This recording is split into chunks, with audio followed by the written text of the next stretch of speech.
오늘 신명기 26장의 말씀을 가지고 감사의 신앙이 가져다 주는 놀라운 은혜라는 제목으로 같이 말씀을 나누기로 원합니다.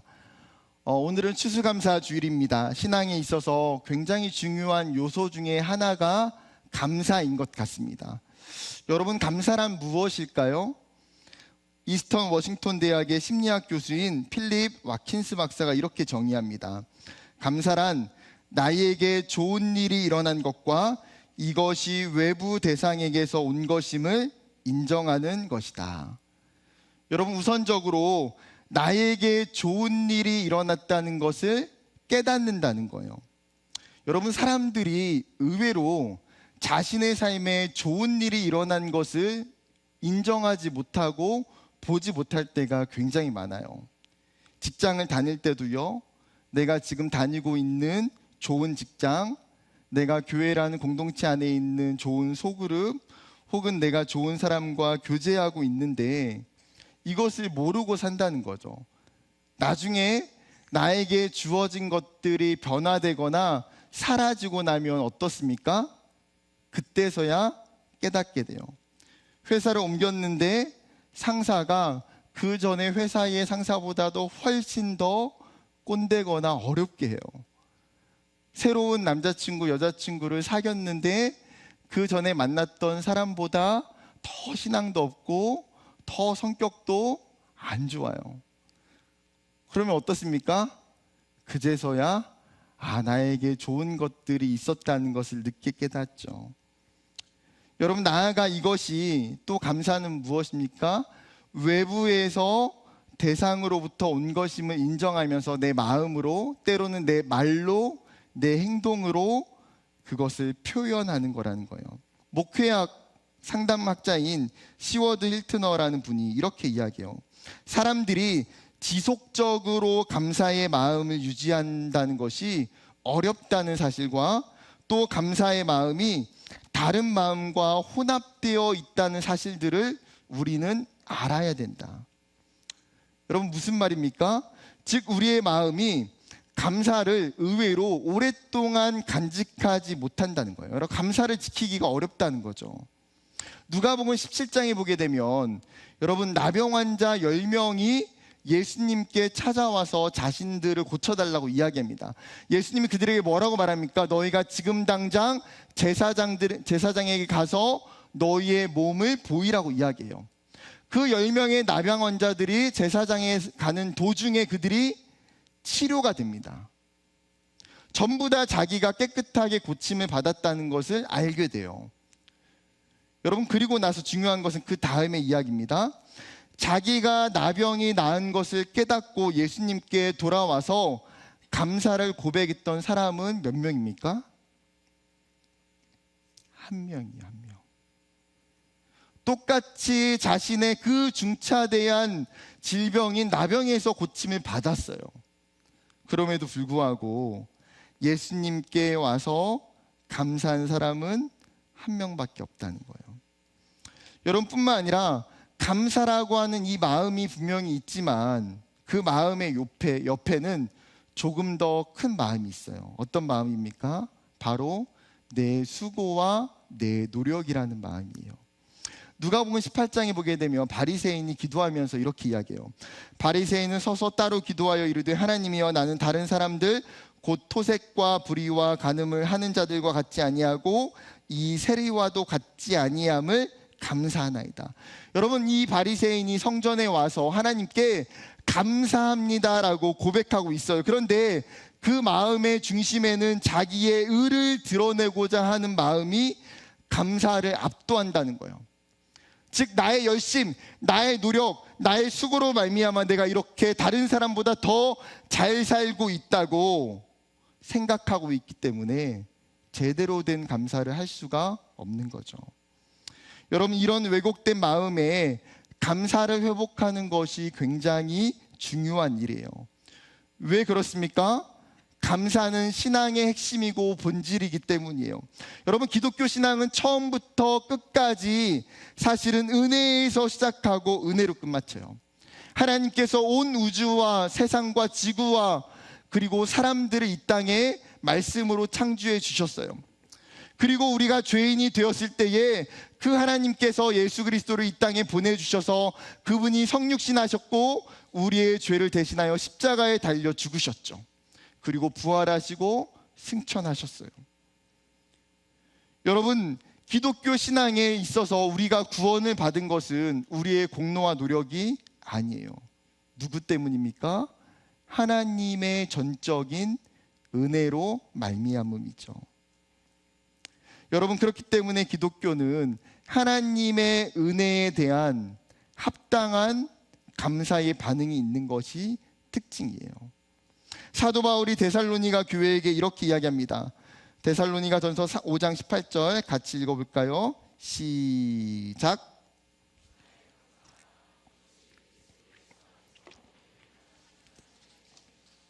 우리가 익히 잘 아는 말씀이에요. 범사에 감사하라. 여러분, 그런데 여기 범사라고 하는 원어의 뜻은 정확히 시간적 의미를 가르치는 것은 아니에요. 더 바른 번역은 모든 일에 모든 상황에입니다. 즉 어떤 상황에서든지 감사하라는 명령이 지금 예수 그리스도를 믿는 성도들에게 있다는 거예요. 그것이 하나님의 분명하신 뜻이기 때문에. 여러분, 다윗의 인생을 보게 되면 그가 왕이라고 하는 화려한 타이틀과 성공보다도 성경에 나타난 많은 장면은 어떤 장면입니까? 그가 사울 왕으로부터 죽음의 위협을 피해서 도망쳤던 시간들이에요. 아둘람 굴에 도망치고, 광야에 도망치고, 그 다음에 이방 나라에 도망치고. 그 다윗이 도망치면서 지었던 시편 속에서 이렇게 고백하고 있어요. 주여, 내가 만민 중에 주께 감사하오며 뭇 나라 중에서 주를 찬송하리이다. 감사함으로 그의 문에 들어가며 찬송함으로 그의 궁전에 들어가서 그에게 감사하며 그의 이름을 송축할지어다. 여호와께 감사하라. 그를 선하시며 그의 인자하심이 영원함이로다. 여러분, 다윗은 지금 자신이 왕이 되었기 때문에 감사하는 것이 아니에요. 그는 어떤 상황에서도 범사에 감사할 수 있는 그 신앙과 믿음이 있기 때문이에요. 여러분, 이런 다윗의 믿음과 자세가 우리에게도 필요하다는 거죠. 맥스 루케이도 목사님이 이 사실에 대해서 이렇게 이야기합니다. 감사는 자신의 인생에 대한 예의입니다. 더 나아가 감사는 하나님에 대한 예의입니다. 감사하지 않는 것은 자기 인생에 대한 예의를 저버리는 것입니다. 자기를 구원해 주신 하나님에 대한 예의를 저버리는 것입니다. 여러분, 무슨 말입니까?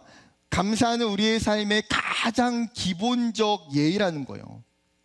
우리의 삶에 반드시 있어야 될 필수이고 핵심이라는 거죠. 그렇다면 여러분, 우리가 어떻게 하면 우리 안에 이 감사를 회복할 수 있는지, 이 감사를 통해서 하나님이 우리에게 무엇을 말씀하시는지를 같이 살펴보기로 원해요.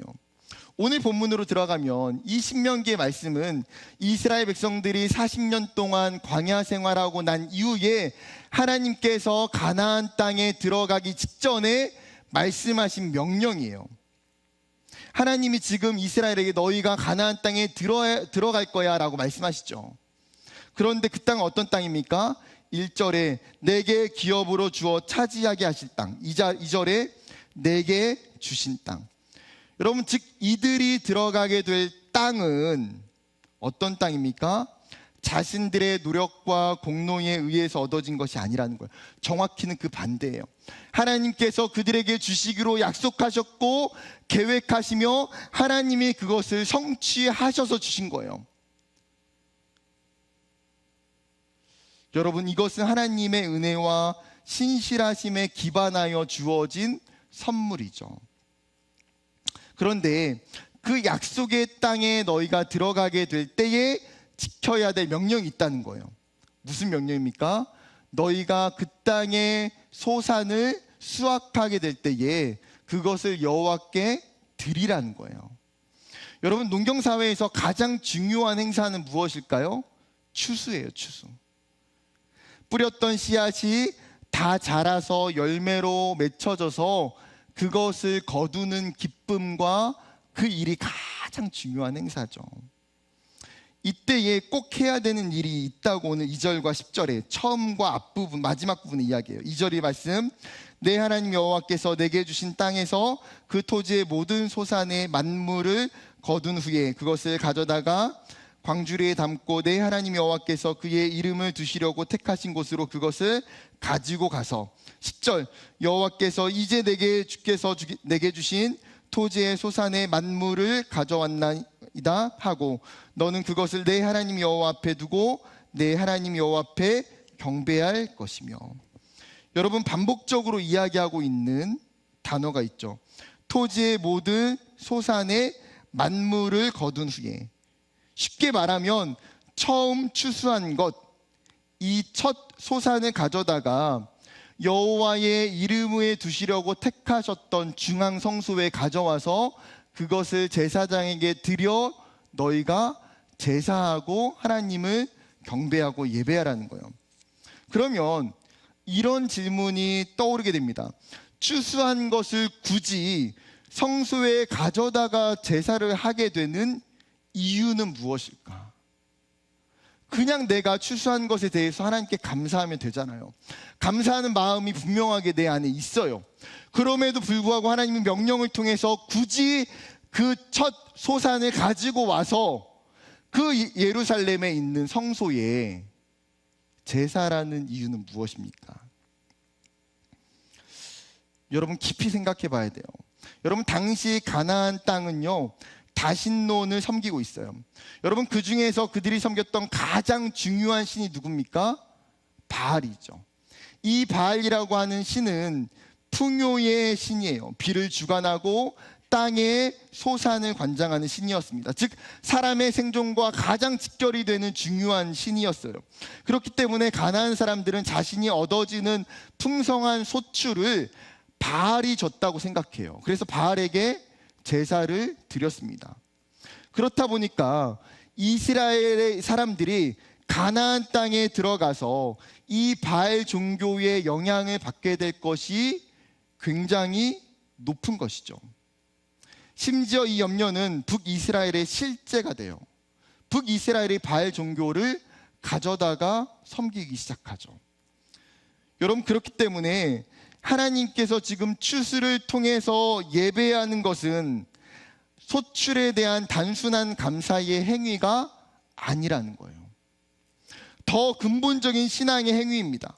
자신들의 신앙을 분명하게 표현하고 고백하는 행동, 유일신인 하나님을 섬기는 신앙적인 고백이에요.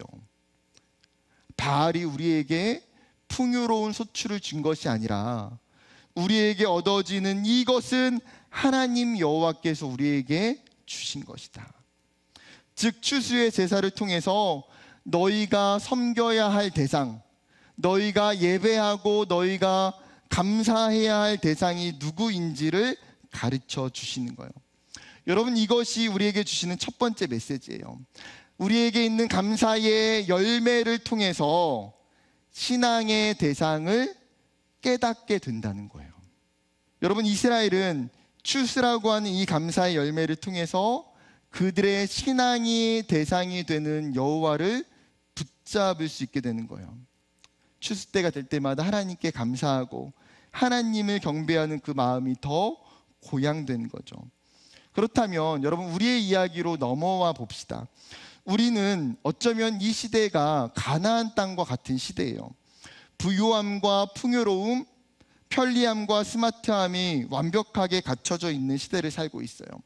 그렇게 간혹 우리의 삶에 주어지는 굉장히 많은 추수의 열매들이 이 세상이 주는 혜택, 과학과 기술이 주는 혜택으로 여기기 십상이에요. 결국에는 이것이 우리가 섬기는 바알이 돼서 이 세상의 바알을 우리가 섬기며 감사하게 된다라는 거예요. 여러분, 이럴 때에 우리에게 필요한 신앙은 오늘 이 신명기 26장에 말하고 있는 이 추수의 메시지를 통해서 주시는 말씀이에요. 너의 삶의 열매를 통해서 너의 삶의 감사를 가지고 너는 누구에게 나아가고 있냐는 거예요. 여러분, 여러분의 인생에 주어지는 수많은 감사가 여러분 누구에게 드려지고 있습니까? 여러분의 주변에 있는 다른 사람에게 감사하고 있나요? 아니면 나 자신에게 나의 수고와 노력에 대해 감사하고 있습니까? 여러분, 우리의 삶에 좋은 결과와 그 열매들이 맺힐 때에 우리가 하나님께 나아가 경배하기를 원해요. 우리가 그것들을 가지고 하나님께 감사하기를 원해요. 왜요? 우리에게 기업을 주시는 분, 우리에게 추수의 열매를 주시는 분은 우리의 신앙이 되시는 여호와 하나님이기 때문이에요. 여러분, 하나님이 우리에게 주신 것들을 감사하는 신앙, 여러분, 그것을 통해서, 그 열매를 통해서 우리가 하나님을 바라볼 수 있는 저와 여러분 되기를 주님의 이름으로 축복합니다. 다시 본문으로 돌아와서 5절과 9절에 보게 되면 이스라엘의 과거를 간단하게 설명해요. 먼저는 이스라엘의 조상이 되는 야곱을 이야기하면서 유리하는 아람 사람이라고 표현해요. 실제로 야곱은 외삼촌 라반의 집에서 양을 치면서 떠돌이 신분으로 20년이라는 시간을 밧단 아람이라는 지역에서 살았어요. 밧단 아람에서 20년을 살다가 그가 가나안에 들어오게 돼요. 그런데 몇 년 살다가 가나안 땅에 기근이 일어나게 되자 어떻게 됩니까? 애굽으로 내려가게 되고 고센 지역에서 살게 됩니다. 애굽에 내려갈 때에 그의 가족은 70명이었어요. 그러나 시간이 지나서 이 소수의 70명의 히브리인들은 애굽이 염려할 정도로 굉장히 큰 민족이 됩니다. 시간이 더 지나서 야곱을 모르는 왕들이 세워지게 되자 이스라엘을 견제하기 시작하고 급기야 그들을 노예로 부리기 시작해요. 그때 이스라엘의 부르짖음을 하나님이 들으시고 구원의 역사를 펼치세요. 여러분, 지금 하나님이 이 이스라엘의 과거를 펼쳐 보이시는 이유가 뭘까요? 지금 굳이 왜 이 오래된 과거의 이야기를 하고 있냐는 거예요. 여러분, 그것은 우리의 삶의 리뷰를 통해서 감사를 발견하고 감사를 깨달을 수 있기 때문이에요. 여러분, 바둑에서 게임이 끝나고 나면 무엇을 합니까? 복기라는 것을 하게 돼요. 복기는 대국이 끝난 뒤에 이번에 했던 그 대국을 다시 처음부터 두어보는 거예요. 이러한 복기를 통해서 자신의 실수를 발견하고 자신의 또 좋은 수를 보게 되기도 합니다. 어쩌면 바둑뿐만 아니라 여러분, 우리의 인생에도 복기가 필요하다는 사실이에요. 그런데 바쁜 시대 속에서 지나간 것을 우리는 너무나 쉽게 잊어버려요. 과거가 잘 생각나지 않아요. 분명히 내 삶에 감사의 요소가 있음에도 불구하고 지나간 것에 감사를 잊어버리고 살아가요. 내 안에 하나님이 어떤 일들을 행하셨지? 내 안에 삶이 하나님이 지금까지 어떻게 인도하셨지? 어떤 은혜를 주셨는지 끊임없이 상기하는 것. 이것이 하나님 우리에게 주고자 하시는 두 번째 메시지예요. 삶의 리뷰를 통해서 우리에게 감사를 놓치지 말아야 한다는 거죠. 떠돌이 야곱으로 시작된 이 소수의 70명은 한 민족으로 성장하는 은혜가 돼요. 애굽의 노예로 있었던 그들에게는 지금 이제 약속의 땅 가나안으로 오게 돼요. 이 모든 것이 하나님의 은혜임을, 감사의 제목임을 보게 되는 거예요. 7절부터 9절까지 하나님의 행동에 대한 동사가 나와요. 이 동사는 이것을 정확히 뒷받침하고 있어요. 들으시고 보시고 인도하여 내시고 땅을 주셨나이다. 들으시고 보시고 인도하여 내시고 땅을 주셨나이다. 지금 그 하나님께서 이스라엘을 세밀하게 그 삶을 보시고 관찰하시고 그의 모든 시간 속에서 동행하시고 역사하셨다는 거예요. 여러분, 하나님이 이스라엘 백성들을 내버려 두시지 않은 이유는 무엇입니까? 하나님이 그들에게 은혜를 주셨던 이유는 뭐예요? 하나님의 신실하심 때문이에요. 하나님의 선하심 때문이에요. 그 신실하신 하나님이 이스라엘을 포기하지 않고 사랑하시기 때문에, 그리고 그 하나님은 우리의 인생 가운데에도 통일하다라는 사실이에요. 내 삶의 감사를 발견하기 원한다면 여러분, 다시 우리가 지금까지 걸어왔던 내 인생의 시간들을 돌아봤으면 좋겠어요. 여러분, 우리에게 얼마나 많은 사건들이, 얼마나 많은 일들이 지금까지 있었는지 몰라요. 나의 어려웠던 광야와 같은 시간들, 나에게 힘들었던 수많은 문제들, 지금 내 인생에 주셨던 수많은 동역자들, 또 친구들, 가족들, 하나님이 나에게 주셨던 꿈과 비전과 대학과 직장, 하나님이 나에게 주셨던 신앙의 공동체와 그 안에 주셨던 수많은 믿음의 사람들, 여러분 천천히 돌아보면 생각나는 것들이, 너무나 감사할 것들이 우리에게 많다라는 거예요. 오늘 추수감사주의를 보내면서 여러분 짧게는 올 한 해를 다시 리뷰해 봤으면 좋겠어요. 2023년 지금 11월인데 1월부터 하나님이 내 삶에 어떻게 인도하셨는지, 올 한 해 나에게 하나님이 무엇을 주셨는지를 여러분 생각해 보시길 원해요. 그럴 때에, 그 가운데에 우리가 다시 돌아봄을 통해서 하나님은 우리의 감사를 더 풍성하게 만들어 주시기를 주님의 이름으로 축복합니다. 다시 본문의 마지막 부분으로 돌아와서 이스라엘이 추수의 기쁨을 가지고 하나님을 예배하는 것에 끝나지 않아요. 추수의 감사는 나와 하나님과의 관계를 뛰어넘어서 이웃과의 관계로 확장이 되더라는 거예요. 11절 말씀입니다. 같이 읽어볼까요? 시작.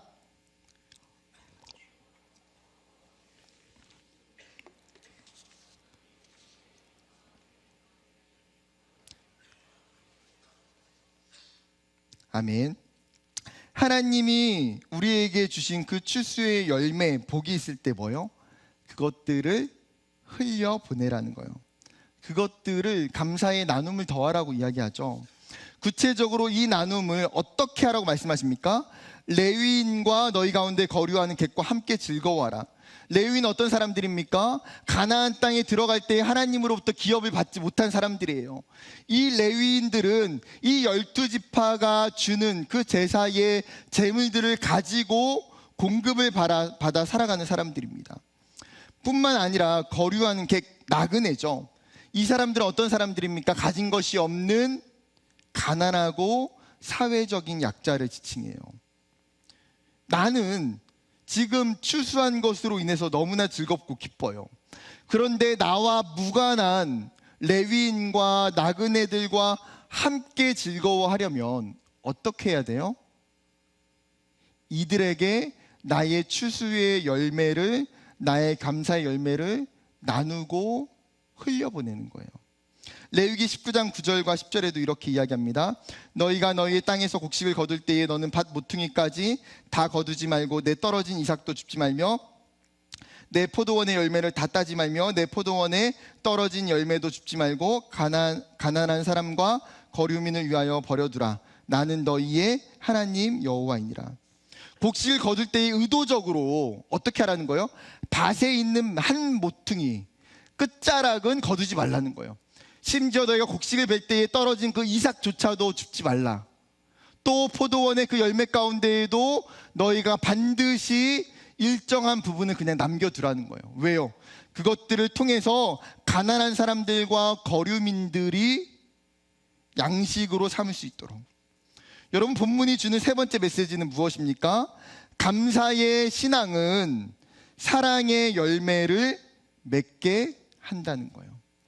감사의 신앙은 우리에게 사랑의 열매를 맺게 한다. 여러분, 우리에게 어떤 감사가 생길 때에 그것이 우리 개인의 잔치로 끝나지 않았으면 좋겠어요. 하나님이 우리를 통해서 형통하게 하시고 하나님이 우리에게 먼저 큰 복을 주시는 것은 무엇이에요? 나로 하여금 그것을 다른 사람과 나누도록 하신 거예요. 하나님이 그것을 통해서 우리로 하여금 하나님 나라를 세우고 하나님의 사람들을 세우기를 원하세요.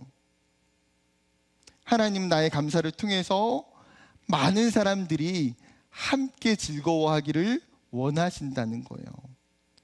그러나 감사를 나누는 것은요, 결코 자동적으로 되지 않아요.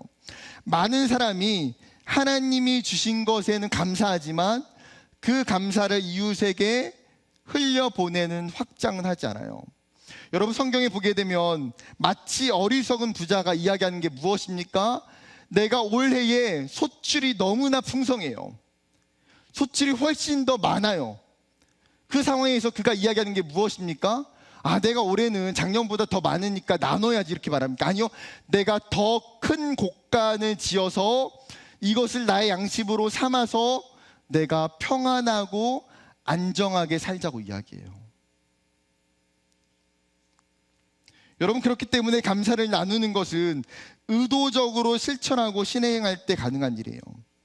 개인적으로 제가 연예인 중에 정말 존경하는 분이 있어요.